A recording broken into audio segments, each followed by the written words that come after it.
स्वागत है आपका दिव्या टाइम न्यूज़ इंडिया में। मैं आपके साथ युवराज सिंह। प्रकरण स्वर्गीय पंकज लामा आरटीआई कार्यकर्ता। आइए जानेंगे आज सिटी मजिस्ट्रेट हरिद्वार धरना और प्रदर्शन, और मैं उनकी पत्नी और माताजी और बच्चे यहाँ पर बैठे हुए हैं। आइए जानेंगे क्या कार्यालय हरिद्वार के बाहर अब बाकायदा माता साथ में बैठी हैं, बच्चे बैठे हैं छोटे छोटे उनके, और जो उनकी पत्नी है लामा जी की वह भी बैठी है मांगों को लेकर के। उनका कहना है कि कहीं ना कहीं उनके साथ अत्याचार हुआ है। प्रकरण है उत्तराखंड राज्य का, और यह है छात्रवृत्ति घोटाला है। घोटाला जो चर्चा का विषय रहा, और ये प्रकरण चर्चित भी रहा, जिसमें काफ़ी लोगों को इसमें सजा हुई है और कई मामला विचाराधीन भी चल रहे हैं। इनका कहना है कि जिन्हें अरेस्ट किया गया है, जिन पर आरोप लगाए गए हैं, वह कहीं ना कहीं गलत हैं। उन मांगों को लेकर के आगे देखते हैं क्या है, कैसे चलेगा, कैसे मामला बनता है। ये प्रशासन शासन के ऊपर निर्भर करता है। बाकायदा इस टाइम वह अपनी मांगों को लेकर के बैठे हुए हैं। उनका कहना है कि जीवन व्यापन करने के लिए कोई सहारा नहीं है, एकमात्र सहारा था, वह भी सहारा समाप्त हो चुका। अपनी मांगों को लेकर के बैठे हुए हैं। बहुत से संगठनों ने भी सहयोग में आज बैठे हुए हैं उनके साथ, और उनका कहना है कि जिस प्रकार इनके साथ अत्याचार हुआ है और इनकी सुनवाई कहीं नहीं हो रही है, आज मजबूर होकर के वह सह परिवार बच्चों के साथ में, माता के साथ में, और लामा जी की जो पत्नी है वह भी यहाँ बैठी हुई है। सिटी मजिस्ट्रेट कार्यालय हरिद्वार का आप देख सकते हैं, उसके बाहर ये धरना अपनी मांगों को लेकर के चल रहा है, और अपनी मांगों को लेकर के यह लोग बैठे हैं। कैमरामैन मनोज चौधरी के साथ मैं युवराज सिंह फिर लौटूंगा हरिद्वार उत्तराखंड की खबरों के साथ। धरना प्रदर्शन पर पूर्व सांसद भी यहाँ उपस्थित हैं। क्या कहना है भाई साहब आपका? उपस्थित हैं आप।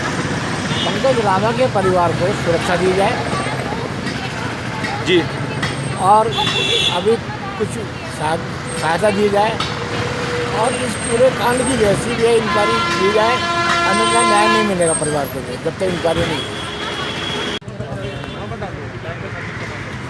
आज सिटी मजिस्ट्रेट कार्यालय के बाहर लामा की माता, बच्चे और जो पत्नी है वह भी बैठे हुए हैं, धरना दे रहे हैं अपनी मांगों के लिए। माता जी क्या कहना है आपका? मैं ये कह रही हूँ कि मेरे बेटे की सीबीआई जांच हो और उन्हें सुरक्षा का इंतजाम हो और उनको न्याय मिले। मेरे छोटे छोटे 2 पोती पोता है, बहू है, परिवार है।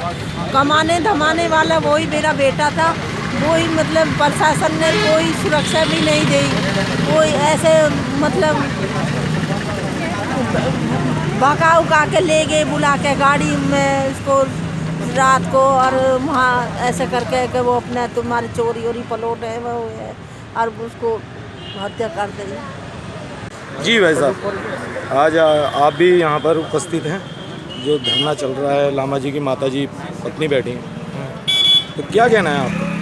हमारा ये कहना है कि जो पंकज लामा जी थे, उन्होंने बहुत बड़े जो है इस उत्तराखंड के नहीं, पूरे यूपी के जितने भी जो बहुत बड़ी छात्रवृत्ति घोटाला जो हुआ था, कई हज़ार करोड़ का घोटाला था, उसका इन्होंने जो है पर्दाफाश किया। और उसी के चलते ही जो है इनकी जो है कई बार इनको धमकियाँ मिली, इनके ऊपर अटैक भी किए गए और इनको जान से मारने की धमकियाँ मिली। लेकिन प्रार्थना पत्र देने के बावजूद भी इनकी कोई शासन द्वारा जो है कोई सुरक्षा नहीं कराई गई। उसका रिजल्ट ये रहा कि 4 दिसंबर को जो है लगभग 1 महीना हो गया है, तो इनकी जो है हत्या कर दी गई 4 नवंबर को। लेकिन अब हमारा ये कहना है कि आज पूरे शासन और प्रशासन को भी इन्होंने गुहार लगा दी है एप्लीकेशन प्रार्थना पत्रों के माध्यम से भी, लेकिन कहीं पर भी कोई सुनवाई नहीं हुई।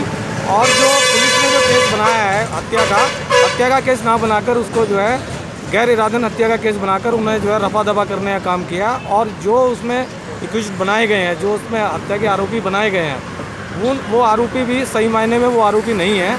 जहाँ से हमें इसकी बू आ रही है कि भाई इसके पीछे जो है तमाम उन छात्रवृत्ति घोटाले में जो लिप्त हैं उन लोगों के इस मामले में संदिग्ध होने की जो है आशंका है। और हमारी ये मांग है, संगठन की मांग है, जो चमार वाल्मीकि महासंघ, हमने इसको धरने को, इन बच्चों के जो आज बैठे हैं उनका पूरा परिवार बैठा है, उसको समर्थन दिया है चमार वाल्मीकि महासंघ ने। और हमारी ये मांग है कि इस पूरे घटनाक्रम की, जो पंकज लामा जी की हत्या हुई है, उसकी जो है सीबीआई जांच हो, और सीबीआई नहीं जांचता तो तुरंत जो है सीबीसीआईडी जांच तो हो। और इस परिवार को जो है ये सड़क पर आ गया है, इसी परिवार को जो इनकी पत्नी है उसको सरकारी नौकरी मिले, और बच्चों को जो है उसका फ्री शिक्षा दी जाए। और जो है इनको 2 करोड़ का जो मुआवजा दिया जाए और सरकारी मकान दिया जाए। ये हमारी जो है संगठन की तमाम संगठन जो आए उनकी भी यही मांग है और हमारी चमार वाल्मीकि महासंघ की भी यही मांग है। तभी इस पत्नी को और इन बच्चों को न्याय मिल पाएगा और तब तक इनको न्याय नहीं मिलेगा संगठन पूरा समाज इन लोगों के साथ है। परिवार को जी। जो पंकज लामा जी के परिवार को एक तो परिवार को सुरक्षा मिलनी चाहिए जो कि अभी वर्तमान में नहीं मिल पा रही है। मुआवजा मिलना चाहिए, परिवार के भरण पोषण के लिए बहुत ज़रूरी है। और एक जो सीबीआई जांच होनी बहुत ज़रूरी है क्योंकि परिवार की यह मांग है कि अभी उनको न्याय प्राप्त नहीं हुआ। तो सीबीआई की जो ये मांग कर रहे हैं तो ऐसा क्या कहना है इनका, मतलब किस क्या कारण है? इनका असल में ये सोचना है कि अभी तक भी जो मेन जो उसमें अपराधी हैं उसमें नहीं पकड़े गए हैं और जो मेन इसमें जो परिवार की मांग ये है कि इस तरीके से अगर सीबीआई जांच होगी क्योंकि प्रशासन जो स्थानीय प्रशासन है उस पर परिवार का अभी विश्वास नहीं हो पाया है। उनको वो बार बार ये इनकी मांग ये रही है कि जब तक सीबीआई जांच नहीं होगी तब तक जो मुख्य आरोपी है वो पकड़ से बाहर रहेगा। आज आप यहाँ पर बैठे हैं, क्या मांगे हैं आप? देखिए, सबसे पहले तो मेरी मांग यही है कि मेरे पति को इंसाफ मिले। दूसरी बात यह है कि मेरे पति को इंसाफ तो मिले ही मिले।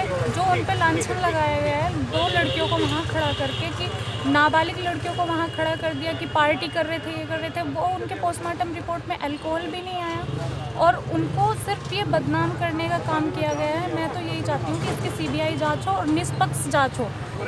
कोई भी व्यक्ति इसमें ऐसा ना फंसे जो इस कांड में शामिल नहीं है और जो शामिल है उसे फांसी की सज़ा तो जरूर हो क्योंकि मेरे पति एक बहुत ही ईमानदार इंसान थे और उन्होंने समाज के लिए काम किया है।